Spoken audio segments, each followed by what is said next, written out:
और उन्होंने गंगा जमुनी तहजीब की एक जो मिसाल कायम की वो सराहनीय है। यही मिट्टी हमारे पूर्वजों का एक खजाना है। यही मिट्टी हमारे पूर्वजों का एक खजाना है। इसी मिट्टी से आए हैं, इसी मिट्टी में जाना है। यही मिट्टी इसी मिट्टी में आए हैं, इसी मिट्टी से जाना है। और यही मिट्टी हमारे पूर्वजों का एक खजाना है। इसी मिट्टी से आए हैं, इसी मिट्टी में जाना है।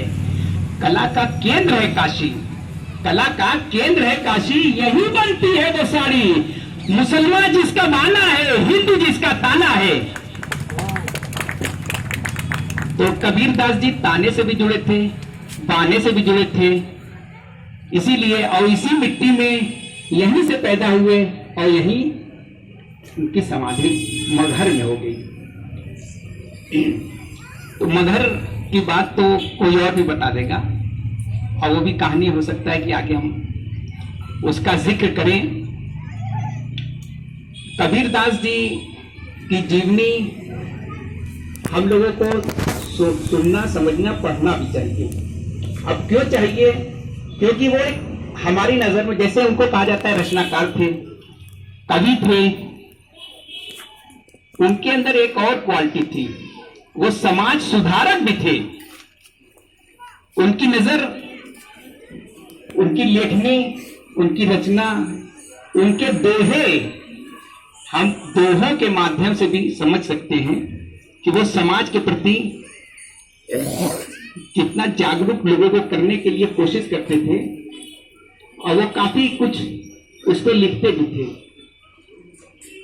उन्होंने खुद भी कहा, कबीरा खड़ा बाजार में मांगे सबकी खैर, कबीरा खड़ा बाजार में मांगे सबकी खैर, न काहू से दोस्ती न काहू से बैर।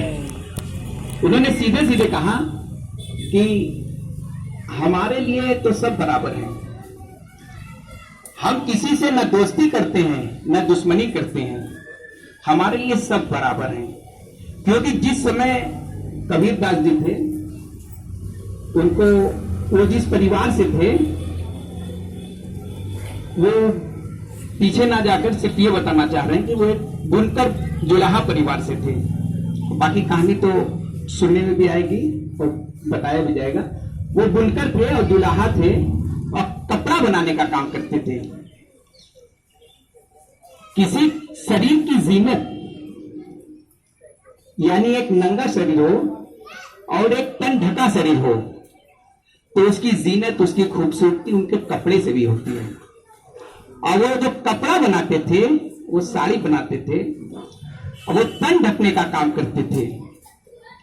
तो वो एक कला है जो हमारे और आपके पास है। अल्लाह ताला ने हम लोगों को एक हुनर दिया है, एक कला दी है। हम, सरकार कहती है कि हम आपको ट्रेनिंग दे रहे हैं, लेकिन हम कहते हैं कि हमें ट्रेनिंग की नहीं। हमारे बाप दादाओं ने जिस तरीके से मशवारे के लड़के को तैराकी का कोई सिखाने की जरूरत नहीं होती है, वैसे हम लोगों को भी एक जन्मजात हुनर है, एक स्किल है।